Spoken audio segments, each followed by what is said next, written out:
So, Eddie, what were the conditions you were expecting going into today?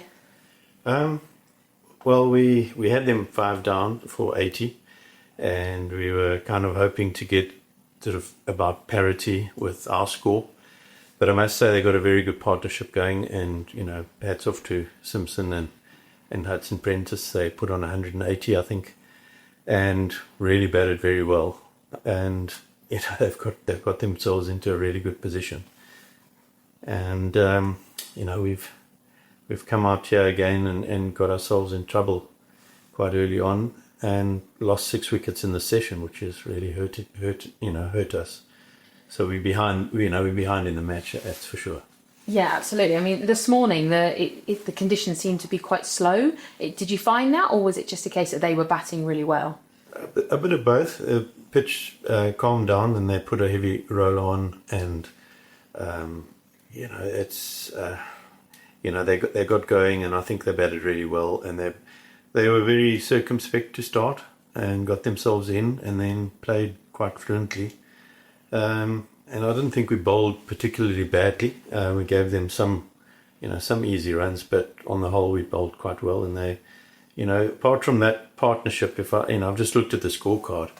Our scorecard, we had 5 noughts and they had 4 noughts, and they were 2 scores, 109 and 180. And apart from that, it was pretty similar to us.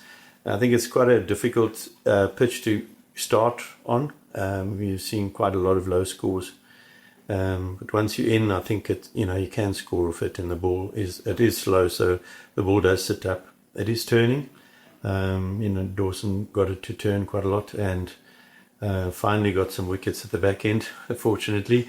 But their 2 spinners have bowled well, and their seamers have put it in good areas and put us under pressure.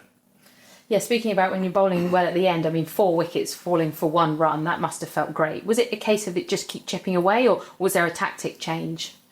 No, I think it was chipping away.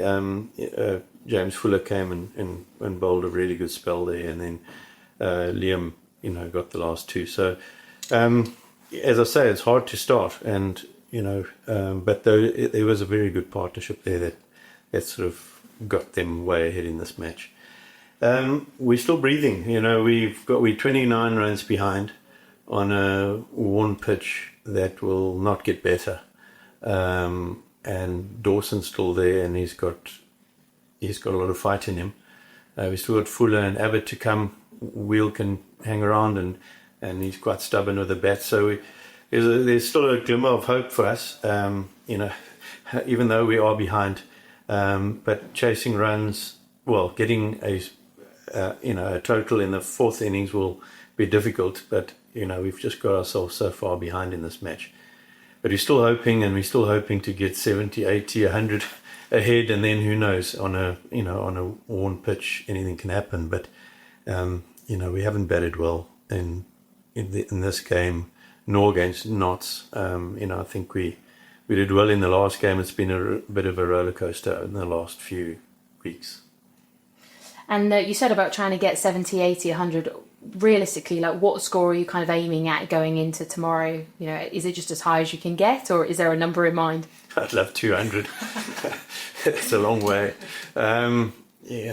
We were sort of, the thinking was if we could match their first innings with our second innings, get 300, get 150 on, games on. 150 looks a long way from here, but it's not impossible. And Simpson made a good job of getting them that's the score that they've got, and we've got Liam Dawson and others to come. So we still got hope.